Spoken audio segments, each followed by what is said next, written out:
Hello, welcome to Learn to Thrive with ADHD. My name is Mande John. I'm an ADHD coach. And what we're talking about this week is ADHD and boredom and what to do about it, why it happens. And I even have an exercise that you can do that will kind of reset. It'll be a little bit scary to do, but it will give you a little bit of a reset. I did it before I wrote the blog post this week, which is also about boredom. And you can check that out at my website, www.learntothrivewithadhd.com. And if you just click on blog on the top, it'll be right in that list. But everyone gets bored, right? But we don't tolerate boredom as well as other people. Our tolerance for boredom is low. Some people report to me that boredom actually feels painful. Several of my clients have reported that. And the reason we get bored so easily is our brains are not stimulated the way neurotypical brains are. And so we seek out ways to stimulate them. Maybe it's watching TV. Maybe it's playing with your phone. Maybe it's video games. Maybe it's overeating, over drinking, overspending. All those things stimulate our brains. For some people, it's gambling. For some people, it's porn. These are all negative ones. There's also very good ways that we stimulate our brains, right? With exercise, with I don't know if meditation, maybe. But there's lots of good ways that we also stimulate our brains. All right. It's just, we call it buffering if it's got a net negative end. All right. We don't want to buffer. Buffering is avoiding our feelings by doing something else. And what happens when you are bored?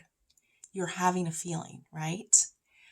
And it's just a feeling. And I want to really make a case for that because we can learn the skill of dealing with negative feelings. And boredom is one of those.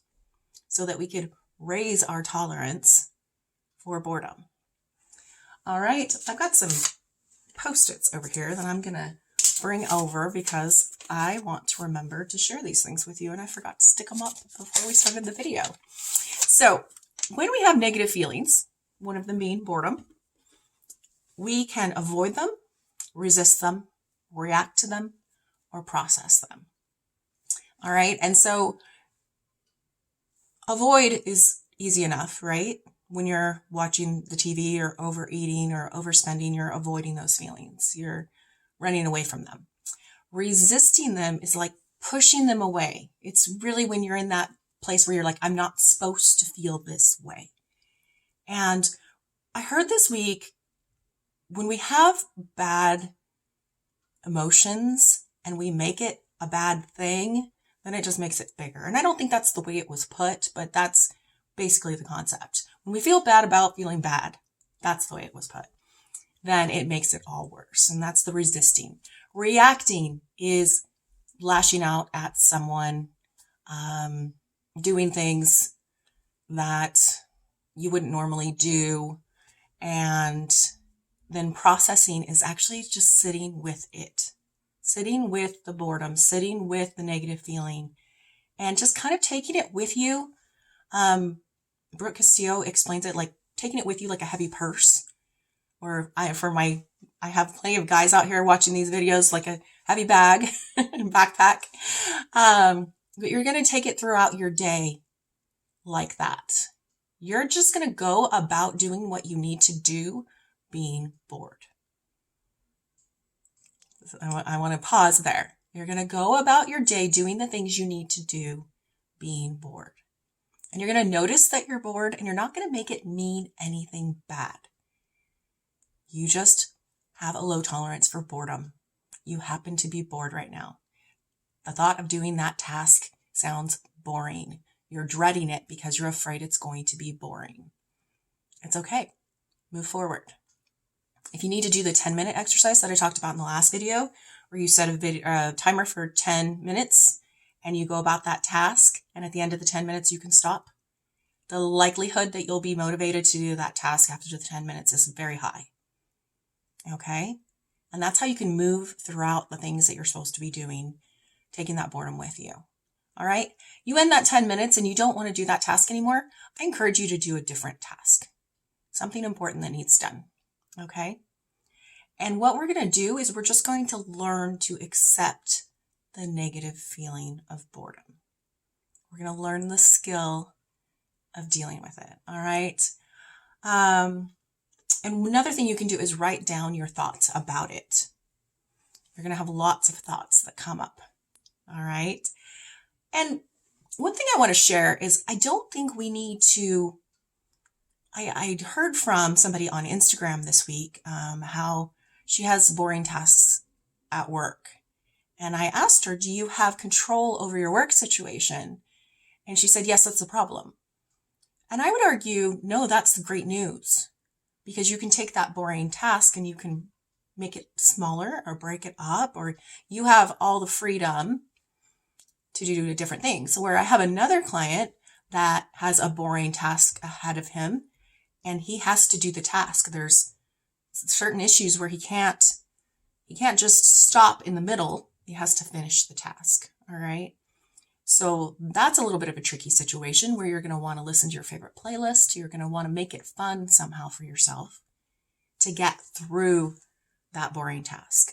But if you have control over your situation, think about what you need to do to make it more exciting for yourself, or to make it more tolerable even. All right.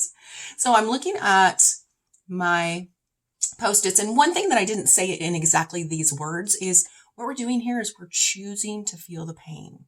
We're choosing to take on the discomfort. It's uncomfortable feeling bored, and we can feel uncomfortable feelings.